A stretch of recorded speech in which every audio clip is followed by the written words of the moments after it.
it's the way,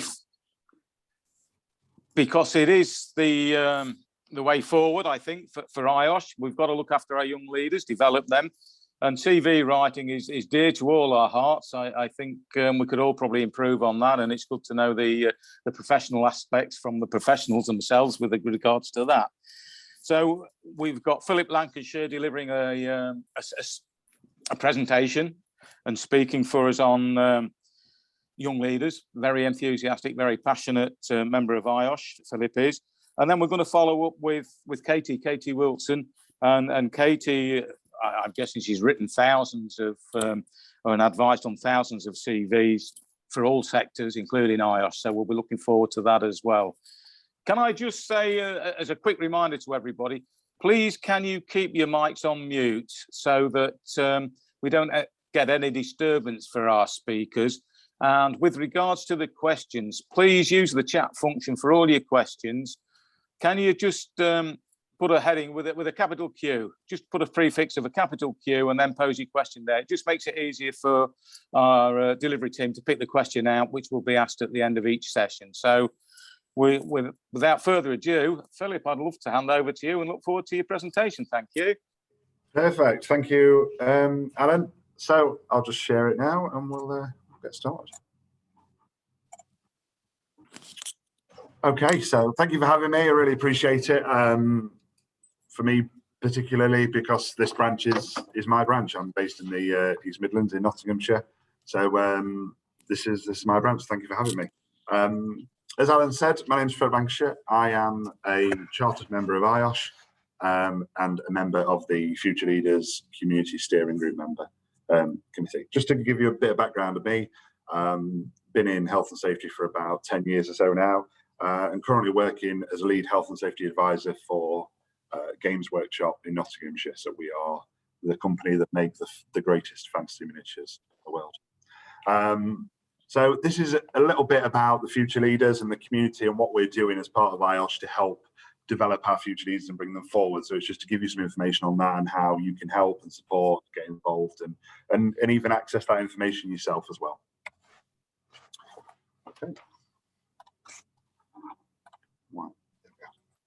So why do we have a future leaders community? So the future leaders community was launched in May 2019 and was part of the IOSH's 5-year strategy for work 2022, shaping the future of safety and health, to enhance the occupational safety and health profession. IOSH recognised that it's an extremely important key segment of members who are new to the industry and are in their early or possible mid-stage careers and represent the future of the OSH profession.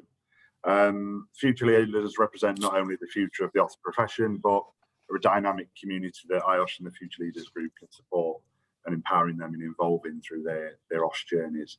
So as it says there, it's about the career, providing that early year OSH professionals with opportunities for personal and professional development, capability to help them gain the knowledge, skills and tools they need to impact and deliver value in the workplace, and obviously to help with community, to welcome new members to our vibrant IOSH community, giving them the opportunity to network, grow and flourish as members. So who are the Future Leaders community? So it actually means the Future Leaders, there are 15% of our membership that are classed as Future Leaders, a total 48,000 IOSH members, and they're all part of that Future Leaders community. This continues to grow and has doubled over the last 2 years, so it does start to become a bigger chunk as we go along. From over 2,151 members who have selected the East Midlands branch as their local branch, around 260 of those are part of the Future Leaders community. You don't have to apply to be part of this. If you are an IOSH member and meet one of the criteria, then you are classed as a member of the Future Leaders community. So the criteria, as it shows you in the middle of the slide there, if you are a student member of IOSH, if you are 35 years or under, or if you have 5 or less years experience in OSH. It's not encompassing, you have to meet all 3, it's an or. If you're any of those 3, then you are classed as being part of that community. 24 volunteers from the IOSH Future Leaders community make up our steering group committee. So we work alongside the IOSH membership engagement team for making sure we can create content, resources and events that are relevant for the Future Leaders community to aid, support and empower them in their careers and help support them in their beginning. So a key role of the steering group is to act as the mouthpiece of the community, really, ensuring we remain relevant and can deliver against the key issues affecting professionals in real time. So we're working alongside our membership and IOSH to help them the best we can. The IOSH Future Leaders community has a large amount of resources that future leaders can access, and also other members can access as well to help them if they need it, or to support future leaders as well with their advice and support. So we have a LinkedIn community page, so an IOSH Future Leaders community LinkedIn group page. It's now over 870 members since it launched in October 2020. Some of the things I'll talk about, I'll drop the links into the chat later on, so you can see those and access those. But there is a LinkedIn group page. You can join. Doesn't matter if you're a member or not. You can see what we're talking about, and you can join in the conversation and provide your advice and guidance. That'd be really helpful and supportive. The IOSH magazine has a new dedicated Future Leaders section, and we'll publish new features for the Future Leaders community in every edition. So there's now a designated section just for that part of the community to help them. Events and other resources that we've done and what's coming up. We have something called the Honesty webinar series. So members of the steering group provide frank and honest personal accounts about specific topics. So we've covered things like imposter syndrome and things like that to really talk about what issues future leaders are going through coming into this industry, and where they may be struggling, or issues or things they're dealing with.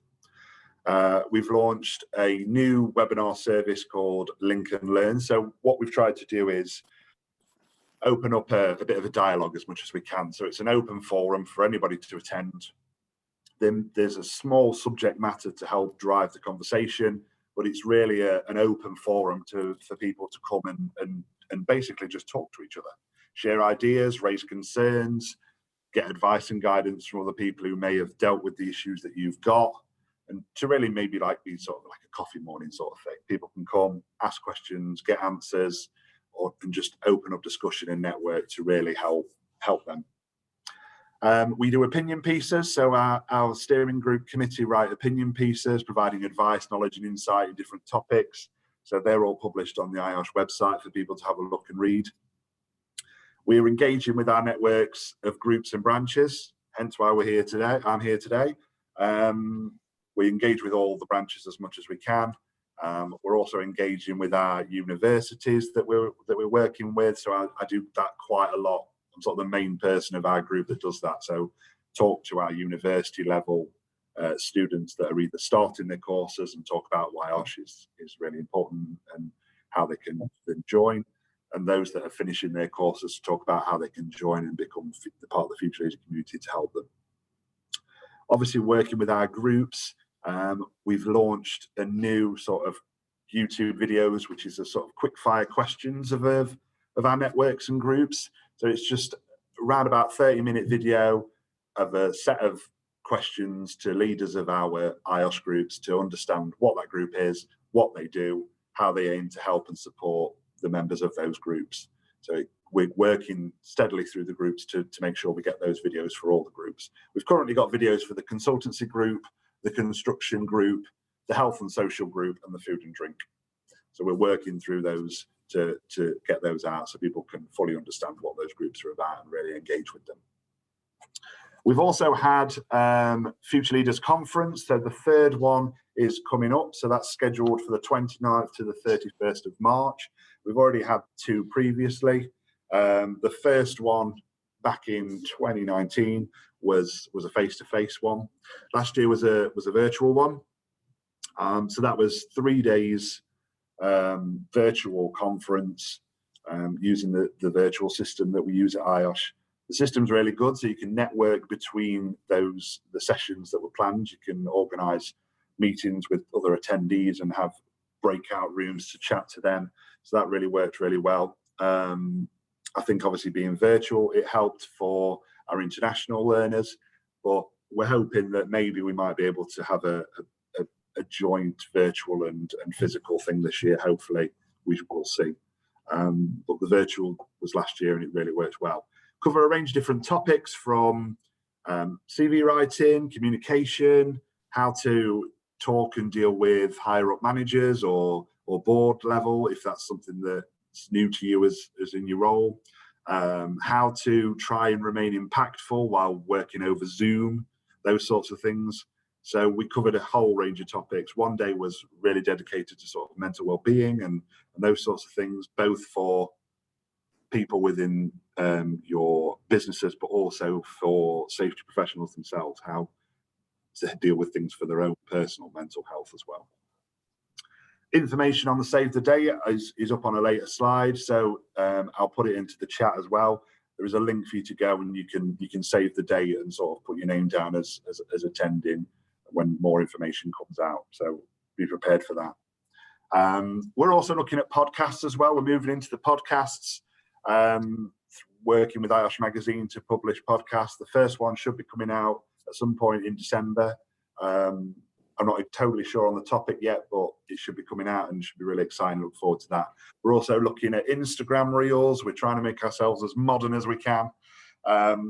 Little videos to give an idea of what future leaders are doing in their day-to-day. So we're looking at sort of Instagram Reels of a day in the life of an IOSH professional to try and show the various variety that we have across our membership and the different jobs and different things that people get involved in. And all those sorts of things. So really looking forward to that. Benefits. So obviously the current Future Leader Community Group has achieved so much and there's much more to follow.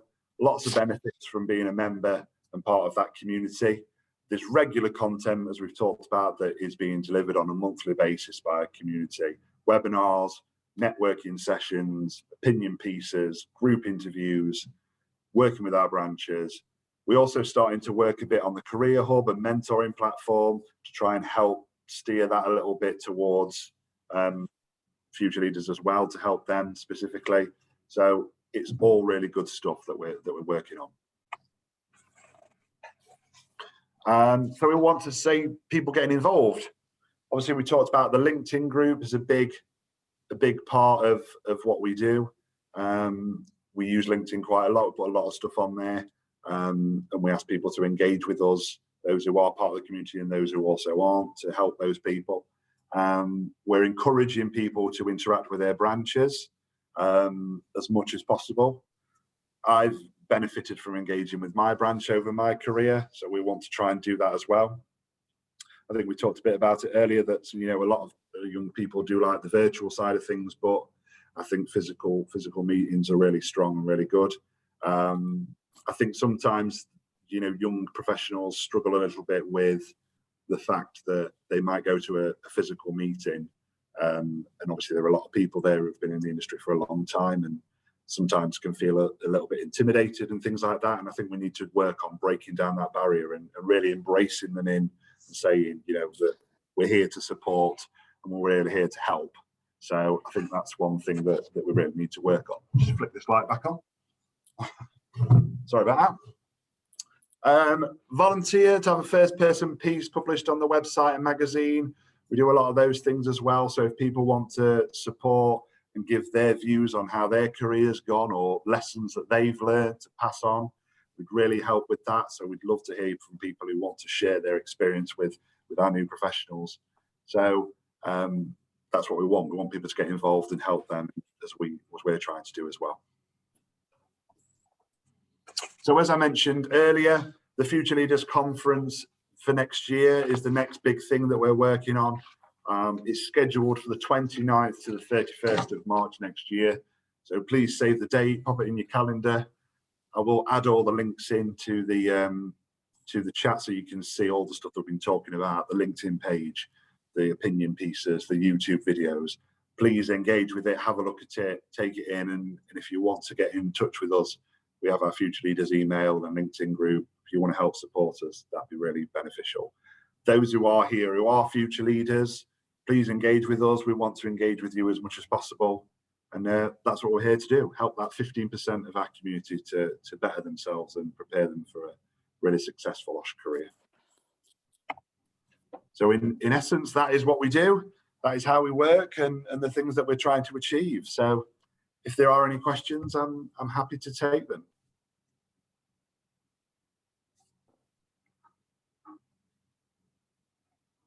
Let me stop. Andy, have we got any questions? We have. Sorry, I was having a few IT issues then. My screen froze. Apologies. Okay, no worries. Yes, I have a few questions, if that's all right, please, Philip. Thank you very much. No Great problem. presentation, by the way. Thank you. Thank you. I didn't make it, but thank you. I've got one from our Alan and the branch chair. He's asking if you can please remind us of the age range for the young leaders. Yeah, so when we were talking about future leaders, there is 3 criteria, but you don't have to meet them all. As long as you meet one of them, you are classed as being in the future leaders community. You don't have to fill in any forms or register. We sort of acknowledge that as part of your membership details, really. So those are if you are under the age of 35, if you are a student member of IOSH, or whether you've had 5 or less years experience in the OSH profession. So when you fill in your membership and sign up, IOSH can automatically work out that information and assign you are part of that community, and you'll start to get the emails and things for that.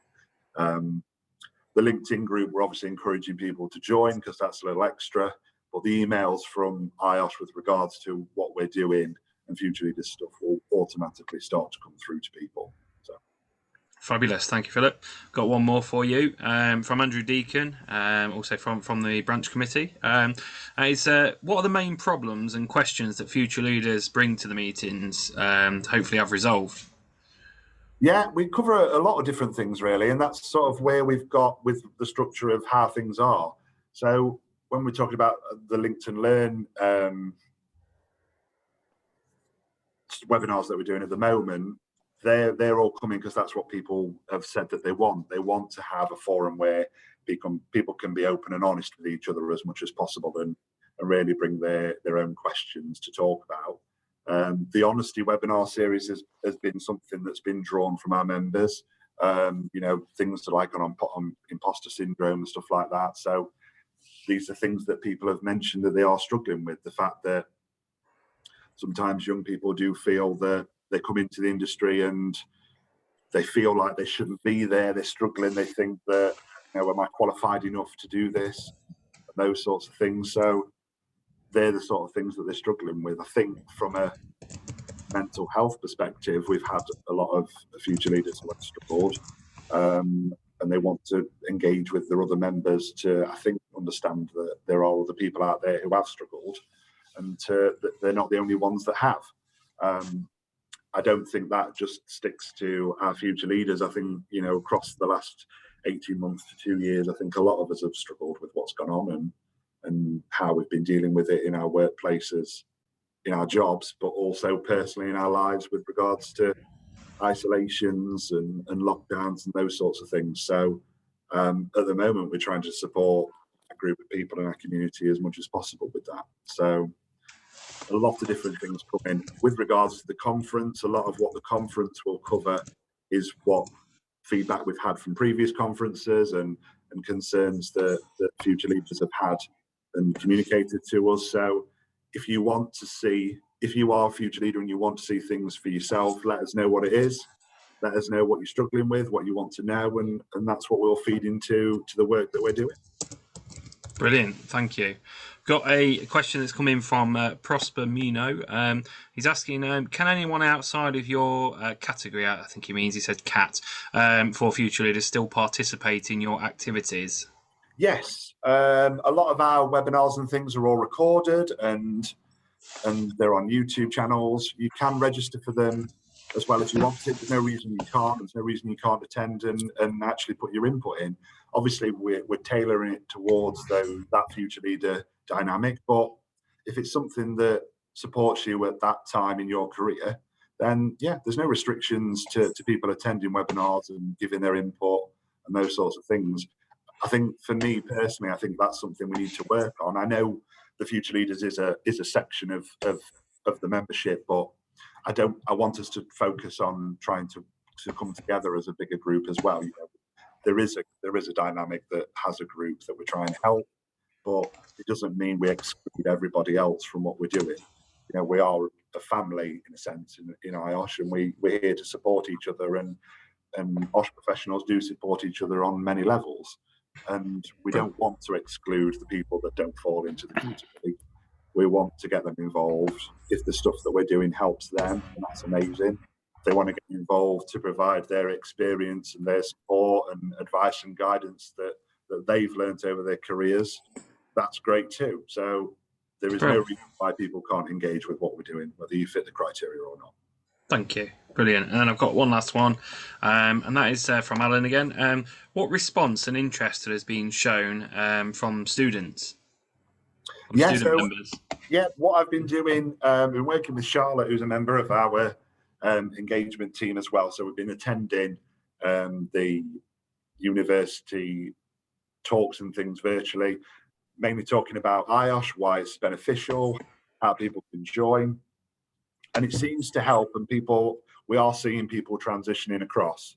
So those who are starting their qualifications seem to be signing up because it's helping them with their studies. They can see what people are doing in the industry, see all our webinars, attend branch meetings, things like that to gain those skills and knowledge that's helping them on their degrees. And then also we're finding that people are joining at the end of the careers after the talks and things as they're now coming into the beginning of their careers and starting to look for jobs and those sorts of things. I think one of the biggest issues that still remains for us as future leaders, and sometimes remains for anybody joining this industry, is that balance of qualifications and experience. You know, I've got one, but I haven't got the other. You know, I've got a degree, but I've never worked in the industry, or I have worked in the industry and not got a qualification. And how do I break that barrier? And I think that's still a big issue. And that's the things we're trying to do, how to help people. Hence why, you know, Katie's here to talk about CVs and things to try and help those people stand out in the crowd. It is one of those big issues that we have as future leaders, people coming off for degrees and qualifications and trying to break the barrier into that industry. So that's what we're trying to work on and trying to help with. Bro, thanks, Philip. I'm back over to you then, Alan. Right, thank you very much for fielding the questions there, Andy. And thank you very much for your presentation, Philip. It was quite interesting. And I think the Young Leaders Programme is vital for continuity and bringing fresh blood into it. And hence, that was my question around the interest around the students as well. And it's so important so we get a continuity and interest from young ones as a career, from leaving school all the way through to becoming good quality, competence and practitioners, health and safety practitioners. Yeah, because totally there's a lot of the old ones, and I put myself in this bracket, was a change of career many years ago and wanted to get involved because we saw the need for that. But there's career possibilities out there now, and this, you can't do too much to sell it. That's getting to the schools even, and the good work that you're doing with the young leaders. So I take my hat off to you and power to your elbow on that one then, Philip. Yeah, so I think we're working slightly backwards in a sense. So, you know, we're working at the university level, and we're hopefully wanting over the next few years to take that further down. So we'll start getting into the colleges and into the secondary schools. You know, there's no reason why somebody who's just finished the GCSEs can't go straight on and do an EBOSH and get into the industry. The reason we can't do that, we can encourage people to do that. I think, as I talked about, the next problem is, I think we're getting people interested. That's why they're doing their degrees in it. Yeah. The next part is what we've talked about, and where Katie comes in with the CV is about, I've got my degree, how do I get into the industry now? Yeah, no, that's great. So thanks very much. Really appreciate that, Philip. And we'll be in touch. So stay with us if you like. Thank you. I will. And Katie, what I would like to say before I hand over to you is welcome to the IOSH. Thanks for doing this presentation tonight as well. I can remember many years ago when I did my first CV. I shudder to think what it looked like. I'm going to learn a lot now. I can remember the nerves and the stress I put myself through it, and the time it took. And they're still relevant today for so many, as Andy, as Philip has pointed out. Sorry, that you know, when you're applying for jobs, it's so important to get this right, to sell yourself as best as you can. You're the expert, So I look forward to listening to your presentation and any answers you may have to the questions that follow. So over to yourself then, Katie. Thank you very much. Lovely. Thank you very much, Alan. And thank you for inviting me to take part in this today. Is the screen share okay? You can see the presentation all right? Yeah. Perfect. So, yeah, my name is Katy Wilson. I'm the Chief People Officer with the James Innes Group. The company itself, a little bit of information on us, established back in 1998. The company has since grown to become basically one of the UK's most prominent CV writing companies. We've got territories around the world, so we write for clients in every possible industry sector, including obviously health and safety, and for clients around the world. I joined the company myself in 2002, so almost 20 years ago now, which is rather scary. And as you mentioned, I have written literally thousands of CVs over that period of time.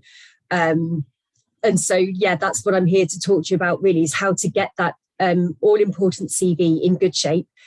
Because it is a crucial tool when you're job hunting, but there's more to it as well, which I'll tell you a bit more about as I go on. I mean, whilst everyone's experience is unique, there are still some sort of golden rules that apply when it comes to writing a CV. So that's what I'd like to talk to you about to start with. So why is your CV so important, basically? Now, even like now in the run up to Christmas, when the recruitment sector naturally starts to slow down a little bit, there are still thousands of jobs being advertised on specialist sites such as HSE Recruitment Network, the IOSH website, but also LinkedIn and other job boards. So whether you're looking for a job right now or just thinking that maybe in the future, making a change next year, with that whole new year, new you kind of thing, we see an uptick in our sort of business in the new year. And then it comes to the start of the year as well, when organisations start to look at their budgets for the year ahead and things like that. That's when there's an uptick in recruitment in that side of things. So having a CV that is professionally written and always up to date is absolutely crucial. So why it's so important, your health and safety is a competitive field. When I was, just yesterday it was, I had a look for health and safety jobs on Indeed and received 4,683 results. So there's jobs out there, but every time a recruiter puts a job out there, they can expect to receive quite a high number of applications in response. Your CV basically needs to get you through the door, get you from the application point to the yes pile instead of the no pile. That's what we always used to say anyway, back in the day. You've now also got to contend with applicant tracking systems, which a lot of recruiters use. More about those tricky little things later. So first impressions count, basically, and that your CV needs to stand out and for the right reasons. So not because it's full of mistakes, not because it's telling or including information that it shouldn't, or some photos of you on a night out or anything like that. Keep it nice and professional and make sure that it stands out for the right reasons. Another thing that I find I've been telling clients to do recently is to use it as a living document, if you like. When we put CVs together for people, one of the first questions I always ask them to have a think about is what their latest accomplishments are. Some clients really struggle to remember anything that's happened or that hasn't happened, really recently. So if you've been in the same job role for 10 years and all of a sudden you've got to put your CV together and you have to think back over those 10 years to what the key achievements have been during that time, can't always remember what they are. So use your CV as a living document. Every time something happens, every time something worthy of note happens in your career, jot it into your CV and it's there ready for you when you need the CV to be put together for a particular purpose. And the CV is also important for things like networking and winning new business. I actually worked with a client a few years ago who was, the company was putting together a contract, a tender to win a new contract. And obviously health and safety was a component of that, and he needed to present his CV as part of the package. So, you know, having his CV in with the others helped to win new business. So again, having your CV up to date and ready for that is really important. So what makes a good CV? What will make recruiters notice you? So arguably, one of the first things that you need to consider and to get right is to make sure that your CV is clearly targeted. And we'll go into this a little bit more later. It relates back to those applicant tracking systems I mentioned and the use of keywords and things like that. But it is vital that right from the outset, recruiters can see that you've made the effort to tailor your CV for exactly what they're looking for in a candidate, so that they know that you're the person that they're looking for. Alan, you mentioned this earlier on about selling yourself. You know, your CV is your sales tool and it has to have a strong achievement focus. It's not enough to just list your responsibilities in your CV. Typically, if you're applying for a role, the recruiter will know what the typical responsibilities are for example, a health and safety manager. So don't bore them with a simple job description in your CV. Focus instead on ways that you've added value. Have you reduced incidents or accidents on site? Have you helped to train other members of staff to enable them to achieve IOSH certification or something like that? Have you increased awareness of health and safety on site amongst your employees, amongst your subcontractors, anything like that?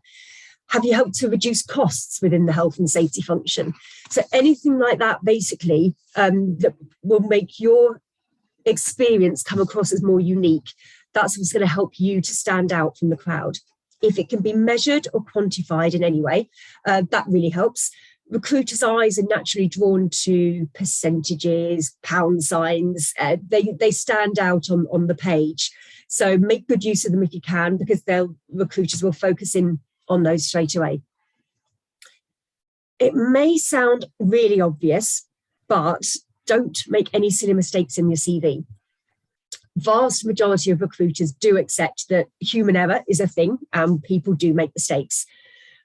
But some aren't quite as understanding or accepting of this. It was literally last week I spoke to a client. He wasn't in the health and safety industry or anything, but generally speaking, he'd got to stage 4 of the recruitment process with using this same CV. It's doing really well, got him to the interview stage. But during that face-to-face interview, the recruiter noticed a glaring mistake in the CV and he didn't get the job, despite it getting him through those filtering processes. So don't make any mistakes in the CV. And I just need to mention, I didn't write that CV, by the way. There were mistakes in it, that wasn't me. But proofread your CV, get someone else to check it for you, and don't ever just rely on spell checking software, because it can miss little things where the word isn't necessarily spelled incorrectly, but it's used in the wrong context. Where you put information in your CV is just as important as the quality of the information that you put in there. If, for example, you're a recent graduate, it's more than likely that you'll want to put your education section first, so that recruiters see straight away that you've got the qualifications for the role. However, if you've been in the industry for 10 years or so, maybe your qualifications aren't the most prominent thing anymore. So change the section order around. Similarly, when you're writing about the each of your job roles, put the most recent first. Sounds obvious, but we do see it where people write the other way around. So start with the most recent and order the bullet points in that section in order of priority. So focus again on what is going to be most important to the recruiter that you're targeting. Okay, length of a CV is something that is really quite important. That ideally you don't want to be any longer than 2 pages, and it can be difficult, especially the longer that you've been in your career for. Focusing down and trying to sort of streamline it to just 2 pages can be challenging, but it is really important because recruiters don't have a huge amount of time available to them. So you need to make sure that you're putting the most important information right at front and center in your CV. any longer than 2 pages, you run the risk of that information not being seen by the recruiter, and it may as well not be there at all. So keep it to the maximum length of 2 pages, and that should be ideal. So to demonstrate some of these points, I want to sort of show you a sort of before and after example of a hypothetical health and safety CV. So I'm going to start with kind of like a before example. So this is kind of what a CV could look like, theoretically. So you've got your name and your contact details at the top. And I'm going to go through and just talk about the highlighted points that I've got up here so that you can see what kind of mistakes are being made here potentially. With this, it's just a general example. It's not about the specifics, it's just the general points here. So first of all, I've highlighted the contact details at the top there. And as Philip was saying earlier on, LinkedIn's quite important. So put your LinkedIn profile up there too. Recruiters will generally want to find you on LinkedIn. So make it nice and easy for them to get to you straight away. If your name was John Doe, there might be quite a lot of John Does on LinkedIn. So put the URL up there and they'll be able to find you nicely. This particular example of a CV has started with an objective section. We tend to start our CVs with a professional profile or a summary section, if you like. That's going to be the first thing that recruiters will read. And within that section, you're going to see, you're going to want to get across immediately the skills that they're looking for. So at the moment, this kind of objective that we've got here in this CV is quite general, hardworking, reliable, determined. I think we've probably all seen that in a CV at some point down the line. And we want to be more focused than that, more targeted. We don't tend to write with first person pronouns. So I am, I was, I have. It starts to sound repetitive after a while. And it can come across as a little bit junior. So keep it third person, and that sounds much more objective. And I mentioned about mistakes. This particular one's got a mistake in it here. Reliable and determined personal instead of reliable and determined person. So just little things like that.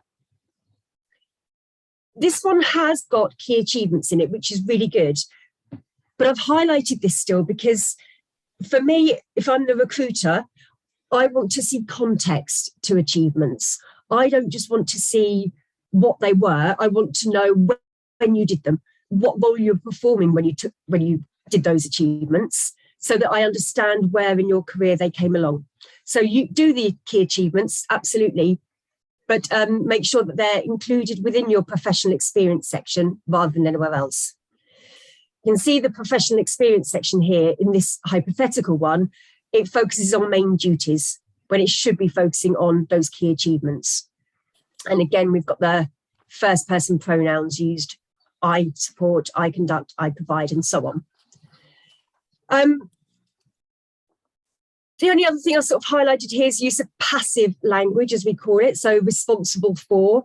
Again, even when you're writing the CV, talking about tasks that you performed, it still needs to have a positive tone to it. So write with power verbs, strong verbs, managed, delivered, achieved, reduced, things like that, that really are compelling and attract the attention of the recruiter straight away. And just little things, again, this hypothetical one has some personal information there that doesn't need to be there. So we've got a CV that's too long. It's using first person pronouns. It's missing your LinkedIn profile. It hasn't got a strong profile at the start, and there's no context to those achievements. So I'm going to show you what that CV could look like if it was prepared professionally. So you can see straight away we've got the LinkedIn URL there. Obviously that just takes me to LinkedIn at the moment, but that's your kind of contact details at the top there. Straight away from the top, you've got a headline there, which is keyword optimized again. Health and safety is in there front and center. The profile that I mentioned, you've got chartered safety and health practitioner right there from the start. None of your dedicated, team-oriented, hardworking, enthusiastic, etc. It's very targeted right from the start. Go on to a competencies section. I've mentioned a couple of times about applicant tracking systems and keywords and so on. You want to start introducing those in the profile, but you also want to have them throughout the CV as well. So a competency section just helps to underline some of those really important ones. And this profile and competencies section are really easy to adapt each time you apply for something new.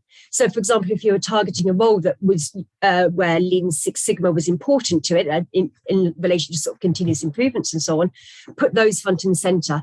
If the role is more focused on accident and incident investigations, make that the priority, move that higher up the list. So keep those flexible and keep updating them as and when you need to. The career summary, I think, for me, is where we can see the improvement in terms of those key achievements where they're provided in context. So straight away, you're separating out the key achievements from the context of the role, if you like. That's your overview. And then you've got your key achievements here. I think somewhere down here, I've got some quantifiable ones. We've got a little bit of a 50% increase and number one position. Things like that really stand out. And use of slightly different bullet points here, again, helps to sort of break down the appearance of the CV as well. Yeah, so basically we've got hopefully you'll agree, fingers crossed, it looks better than the original one did. It's more concise, better presented, achievements clearly stand out. There's the quantifiable, measurable detail there as well. And it's more professionally written. There's no use of first person pronouns or anything like that. So that's the sort of before and after example. Okay, let me bring us back to the slideshow. So I have talked a little bit now about applicant tracking systems, ATS, and there's our little applicant tracking system robot there. Just want to briefly explain what these are and how they work, because there's a huge amount of misinformation out there with regards to applicant tracking systems, which makes it very difficult. What they are basically, quite simplistically, is they're software applications that can be used to automate key stages of the recruitment process. Right from receiving CVs in response to a job ad, they can pass those CVs to scan for keywords and filter out candidates based on their sort of suitability. So they also can be used for candidate management purposes. So recruiters can use them to store candidate information and refer back to them and search for them again in the future. So ultimately, the keywords are vital. But as I said, there is a lot of misinformation out there. You'll find some sort of companies out there that do CV writing and things like that will tell you that they can guarantee your CV will get you past the ATS if they write it for you. And that they'll say to you, you can't use colours on your CV, you can't use tables on your CV, things like that. But these things aren't necessarily true. So don't believe everything that you read when it comes to these. There are literally hundreds of different applicant tracking systems out there. They can all be configured differently. So unless a recruiter has been particularly helpful or particularly transparent and told you what applicant tracking system they're using and how they've configured it and what keywords they've used, your guess is as good as mine. So it doesn't make life easy. It hasn't made my life easy, that's for sure. And it doesn't make life easy for my clients either. What we do know, there are some things that we do know though. Generally speaking, we would recommend you always have your CV in the latest Word format. So docx, as opposed to PDF or Pages or anything like that. From our experience, that's the most receptive format when it comes to these applicant tracking systems. But as I said, it really is the single most important thing to remember when you want to get past an ATS is to use the right keywords.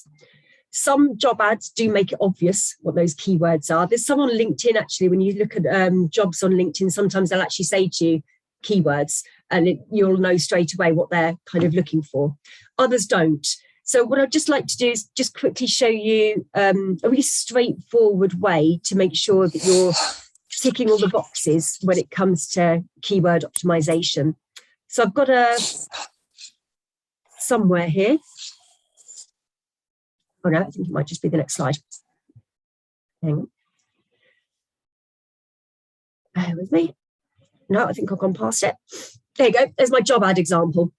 So this is just a random health and safety advisor job that I plucked off the internet. Hard to say for sure, but what I look at is always what the responsibilities are and what they are looking for in a candidate. And I've highlighted things that are kind of unique potentially.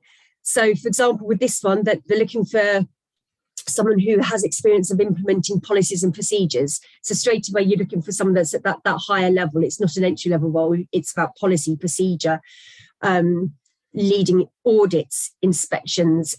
I must remember not to click. Accident investigations, seeking areas for improvement, things like that. So there's some really interesting potential keywords here alongside the standard qualifications that they're looking for.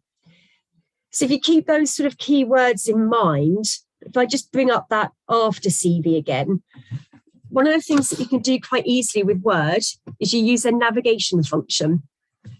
So if I look for policy, you can see straight away that this CV covers the word policy more than once. So if they're looking for someone who is experienced in developing policy, they can say safely that this candidate ticks the box. We can do the same thing with audit, for example. And again, you can see straight away that that is covered. Compliance audits, and so on. So randomly, one of the other ones that they mentioned in that job ad was engagement with stakeholders. So you can see I'm typing in stakeholders into the navigation panel, and it's not coming up. So if, hypothetically, engagement with stakeholders was a fundamental aspect of this role that you're applying for, you'll know that's not in your CV. So you might not get past that applicant tracking system based upon that one keyword. So that's obviously just a random one, not necessarily one that's going to be a deal breaker when you're covering all the important ones like audit and compliance.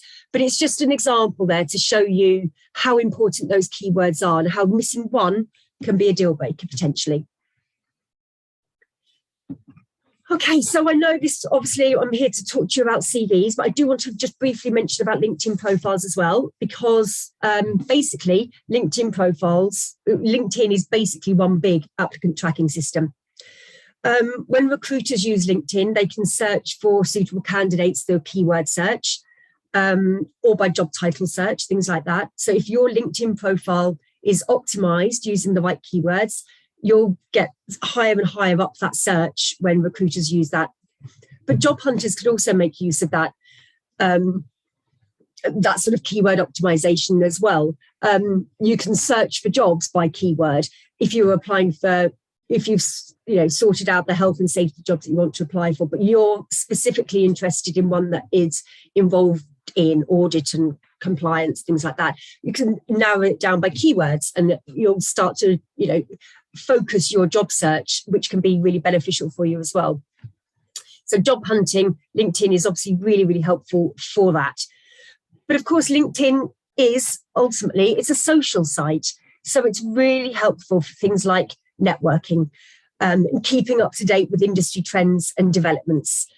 When I sort of talk to clients about how important LinkedIn is and having those connections, you never know where the next job opportunity is going to come from in your career. And it may well be that one of your connections on LinkedIn can be the deciding factor in terms of when you get that next job. So build your network is so important.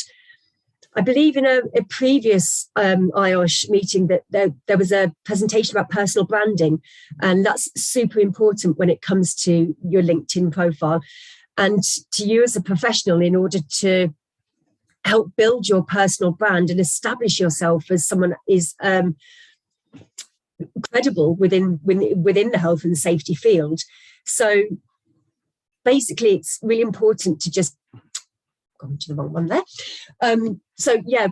Put as much information as you can on LinkedIn. Join lots of networks. Join groups such as, make sure you're following IOSH. I'm sure you probably already are.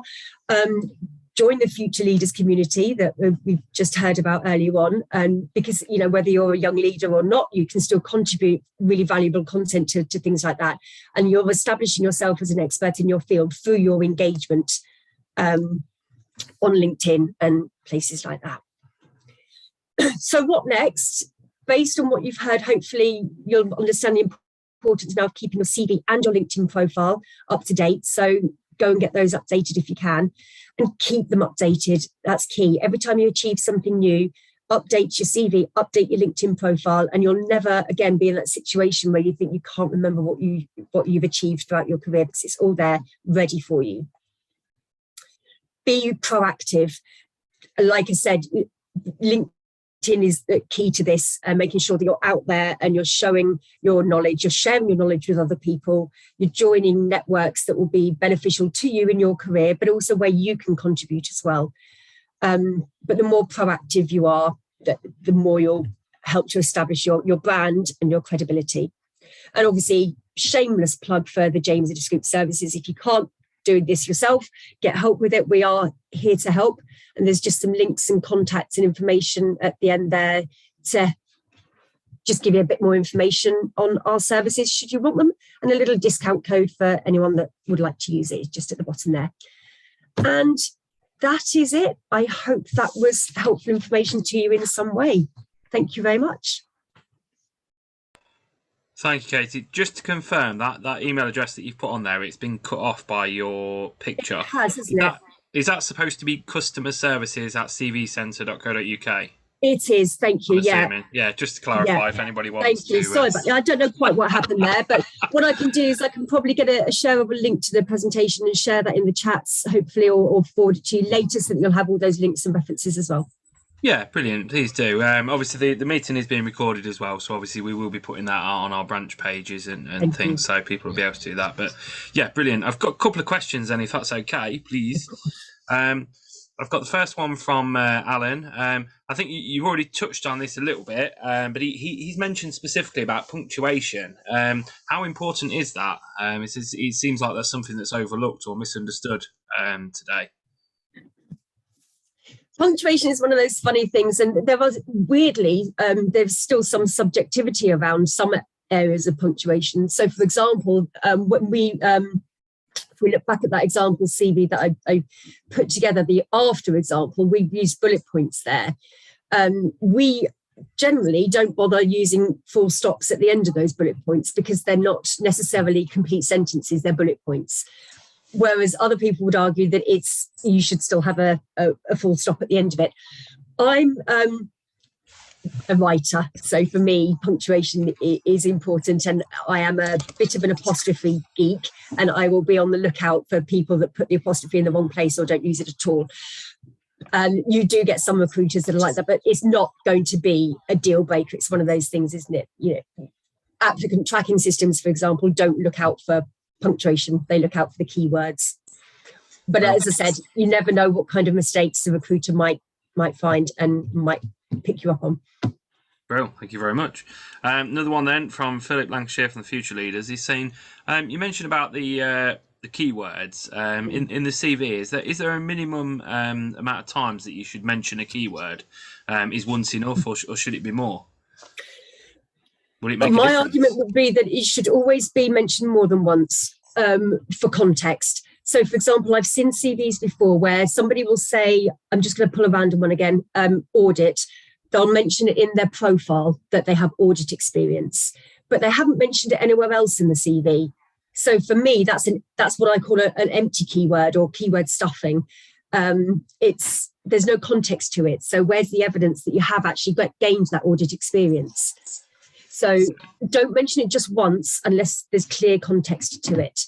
And I think you can sometimes gauge from the job ad and the job description how important a keyword is to a recruiter by how many times they use it in their job ad. If they're using it more than once, you probably should too. So there's little tricks to look out for. There's no definitive answer because it does all come back to what I said before about there being lots of applicant tracking systems out there and they're all configured differently. So we don't know. It's not an exact science. We could only give you sort of recommendations, and that would be my advice. Bro, thank you very much. A follow-up question actually from Philip on the same sort of thread. He's saying, do they also work on LinkedIn profiles as well, the keywords? Does he basically see jobs with those keywords that match basically on LinkedIn? Yeah, let's say LinkedIn is kind of like one of these big applicant tracking systems. It's all based on keyword searches and keyword optimization. So every time you optimize your CV and you make sure that you've got the right keywords in there, do the same to your LinkedIn profile to make sure that you're covering all the boxes there as well. Oh, brilliant. Thank you. So another one from Andrew in the committee. So you've mentioned about first impressions count. What's the worst impression that you've come across from a client? In terms of their CV? Yeah, I think so. Yeah. Very good question. Probably shouldn't really say this, but we have seen some pretty nasty photos on CVs over the years. There was one not too long ago. I can't really describe it other than possibly a sort of a 1970s serial killer kind of look, you know, sweaty and everything like that. It was just, yeah, you just don't put your photo on a CV. But yeah, I mean, yeah, I've seen some awful ones. I've seen CVs that are 30 pages long. Oh, wow. And obviously that's just literally ridiculous. So yeah, there are a couple of examples of some of the nasty ones I've seen. Brilliant, thank you. And that kind of answers the next question, actually, from Paul Jones. He said, should we ever put a picture on a CV? I think you've answered that one nicely. So not if you look like that. Sorry. No, I mean, as a general rule, if you're applying for work in the UK, no photo on your CV. If you're applying for roles internationally, there are some countries where it is required. So if you're looking to go to the Middle East, for example, an offshore contract or something like that, you may well be asked to provide a photo on your CV. But as a general rule, UK only, no. Yeah, so it's more targeted at specific, Absolutely. where there's a requirement for it. Yeah, brilliant. Yeah. Thank you. Another one from Philip in the Future Leaders. He's saying, if people have open LinkedIn profiles, do recruiters look at your profile and look at what you're posting and commenting on? Are there any postings that we should avoid that might put recruiters off? Oh, okay. So yes.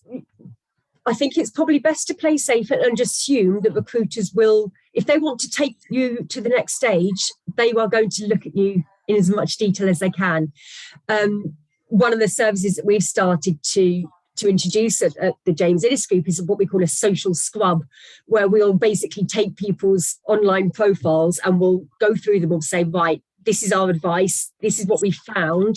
So if we found it, recruiters will find it too. So I think that's probably good advice to keep that in mind. It's a very difficult one because on LinkedIn particularly, we've seen, it used to be massively popular and for professional purposes. There's a slight trend now where it's going a little bit too much towards the social. And you're starting to see people sharing photos of their food on there, which normally you'd only see on Facebook. And that, for me, that's a no, not on LinkedIn. That's not what it's for. Keep it professional. And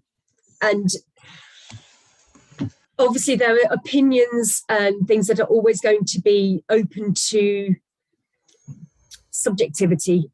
Be careful is what I'm saying. Don't put anything out there that's controversial. Just have a think about who might see you. All I can say, really. Brilliant, that's lovely, thank you. And I've got one last one from Alan, the branch chair. He's asking, should you reference your interests and the likes of a clean driving licence? If it's needed for the role, yes, clean driving licence. You do see some job ads that say a clean driving licence is required. If it's there, then that's a potential keyword, so make sure it's on your CV as well. Interests is another one of those things where it's not necessary now. Back in the day when I first started, we'd always put an interest section at the end of our CVs. We don't so much now. We've quite often, as with a lot of things, CV writing in the UK tends to follow trends of resume writing in the US. So what they do over there, we ultimately starts to filter down to what we do in the UK. They don't put interests on their resumes in the US, and it's becoming more common that we're not seeing them in the UK. Personally, from the recruitment perspective, if I'm hiring people and it's you know, I know that I've got to have them in the interview room. I'd like to start the interview with an icebreaker, and the interest section on someone's CV is a great icebreaker. You know, there's usually some great icebreaker material in there. So if you are going to include it, don't just put reading, socialising, spending time with family. Keep it interesting and something that's going to be a bit of something unique about you. But it's not essential. If there's room on the CV, include it, but don't put it on there at the sake of having something that's more relevant. Bro, fabulous, Katie. Thank you. And I think that's all we've got. So I shall hand back over to Alan. Oh, you're on mute, Alan. Fell into the trap there. Sorry to everybody. And once again, thanks very much. Brilliant presentation from both of you tonight, and I've learned a lot. I'm pleased I don't have to do a CV anymore. But a lot of good information there, I have to say, and how well that does link in with our Future Leaders programme as well. Excellent. There's a lot to take from there. I'm sure I thought of many more questions, but we've got to be a little bit relevant time-wise and stuff. So thanks very much. Really do appreciate your presentation and answering and, you know, giving us your advice, and lots of major tips there, I think, for all of us. Just a quick one. If I can throw an extra question in, if that's okay, Katie. Should everybody follow your advice?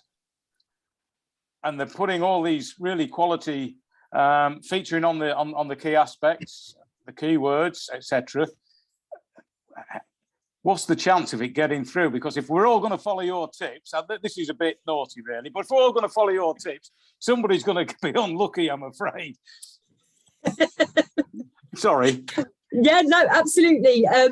But then it's going to come down to the individual achievements, isn't it? So you're all going to follow the advice, you're all going to put your achievements in there, but someone might have made a 50% reduction in accidents on site. Someone else has only made 30% reduction. So that'll be the deal breaker. Okay, yes. So that sounded worse when I put it across than I really meant it. I didn't quite mean it as bad as that, but appreciate a brilliant answer as well. Thank you for that. So, no worries.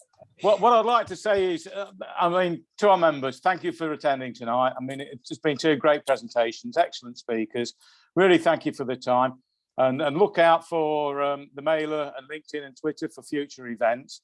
And that's it. So if the panel, or I should say the exec team, would like just to stay behind for a bit of a debrief for 10 minutes, and Katie and Philip, you quite like, you know, you want to stay behind, we'll have a quick chat as well. So we'll pick that up once everybody, yourself, Paris, as well, don't forget, you're welcome to join us. We'll have that quick debrief once everybody else has left. So once again, thanks everybody, and good night.